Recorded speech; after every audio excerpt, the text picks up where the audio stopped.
Unofficial Pre Fight Show, UFC 279 this weekend. We got Hamza taking on Nate Diaz. Let's go.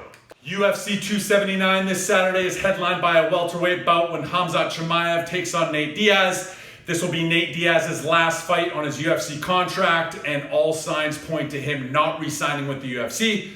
Look, it doesn't take an MMA expert to realize this is a very one-sided fight, and I really don't see any path to victory for Nate Diaz. He's not going to knock Chimaev out. Nate Diaz is not a power striker. He's a high-volume striker who will typically wear his opponents out over time. I see Hamza Chimaev being able to take down Nate Diaz at will, and quite frankly, just overwhelming Diaz wherever this fight takes place.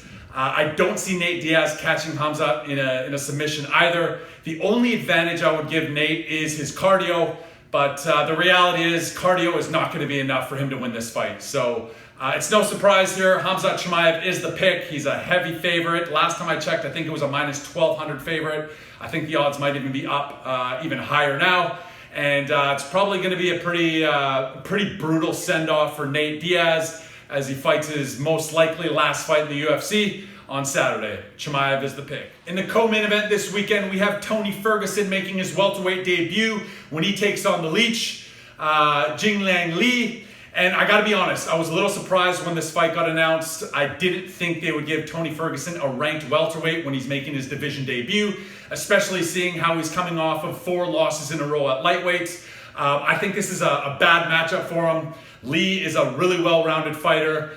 He's gonna have, I think, a sizable power advantage over Tony Ferguson. And he's looked really good so far. Lee is coming off a very impressive knockout win back in July when he last fought. He's 5-2 in his last 7 fights in the UFC, and he seems to kind of have really hit his stride as a fighter. His confidence seems to be at an all-time high, and I just think it's a bad fight for Tony, especially seeing how he's making his division debut. The reality is Tony Ferguson is 38 years old. As mentioned, he's on a 4-fight losing streak, and I just don't think he's been the same fighter ever since he lost to Justin Gaethje a few years ago. You know, fighters have such a small window to fight at their absolute peak and at their absolute prime. And unfortunately for Tony Ferguson, I feel like those days are long behind him. So Lee is the pick here. And I wouldn't be surprised if Tony Ferguson potentially retires, or at least I feel he should seriously consider retiring should he come out on the losing end after Saturday night. Next up, we have a fight that will apparently be taking place at a catch weight of 180 pounds when Kevin Holland takes on Daniel Rodriguez. This should be a fan-friendly fight. Both of these guys have a combined 20 KOs or technical knockouts within their pro MMA careers, and neither guy has a conservative approach to the fight game. I've really liked how Kevin Holland has looked at welterweight recently. That's clearly the division for him. And I was a little disappointed to hear that this fight was actually at a catch weight at 180 instead of 170, where he clearly belongs. Daniel Rodriguez, on the other hand, has looked great so far in the UFC. He's 6-1 within the promotion. He's on a 3-fight winning streak. And the guy has proven that he's a force to be reckoned with. And, it's going to be a problem for a lot of welterweights in the UFC. To me, this is a bit of a pick'em fight. I feel like an argument could be made for either guy to win, but I am going to go with Kevin Holland. I think he's got much more dynamic striking and just possesses more ways to win this fight. I also like the fact that he's got a 7-inch reach advantage, and in my opinion, Kevin Holland fights best when he fights at range. If he can keep Daniel Rodriguez at bay, utilize his footwork, utilize his reach effectively, I see him having a clear path to victory. I don't anticipate this fight hitting the ground much. If it does, it's likely not going to be for a long period of time. And Kevin Holland is the pick, although this one could go either way. The last fight we're going to review on today's show is a light heavyweight bout between Johnny Walker and Cutela. An intriguing fight here that will likely not see the judges' scorecards, as both of these guys have a combined almost 50 pro MMA fights, and only 3 of those have gone the distance.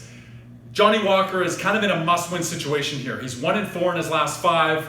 And, it's crazy to think that just a few years ago, people were talking about Johnny Walker like he was going to be a future title challenger, potentially the next UFC light heavyweight champ. All that's kind of come crumbling down, and the guy has lost a lot of confidence with some of the devastating losses he's taken most recently. Cutela, on the other hand, is a powerful, aggressive, tough fighter with really underrated wrestling and grappling. One thing that kind of jumped out at me on this fight when I was looking at the tail of the tape is the fact that Johnny Walker has a 7-inch reach advantage. The path to victory for Cutela, I feel, is going to be to find ways to close that distance. He's either got to fight all the way in where he can land his power shots, or engage in the clinch and pummeling, ultimately look for a takedown, or get all the way out. If he kind of stays and plays in the middle, he's going to get lit up by Johnny Walker. I also think a path to victory, or a key component to Cutela getting a win this weekend, is going to be to constantly threat with that clinch, with that pummeling, get Johnny Walker's back against the cage, and attempt those takedowns. Johnny Walker does have suspect takedown defense, and we've seen guys take control of fights against him when they put him on his back. Johnny Walker, of course, on the other hand, has to use his footwork. Keep your back off the cage, fight at range, and be active. The guy can't just kind of coast in the fight if he's going to win this. He's got to be active. He's got to gain Cutela's respect early and fight at a distance. Now, this is a fight that initially I was actually leaning towards Cutela, and part of me still thinks I should pick him, but for whatever reason, I'm going to go with Johnny Walker. And I just think in my gut, something's telling me that the guy's going to win this fight. But if I'm going with my head, I'm probably going to pick Cutela, but going with the underdog here, Johnny Walker's the pick. We'll see what happens Saturday, but should be a fun one nonetheless. That is it for this episode of the Unofficial Pre Fight Show. Enjoy the fights this weekend. We'll see you next time.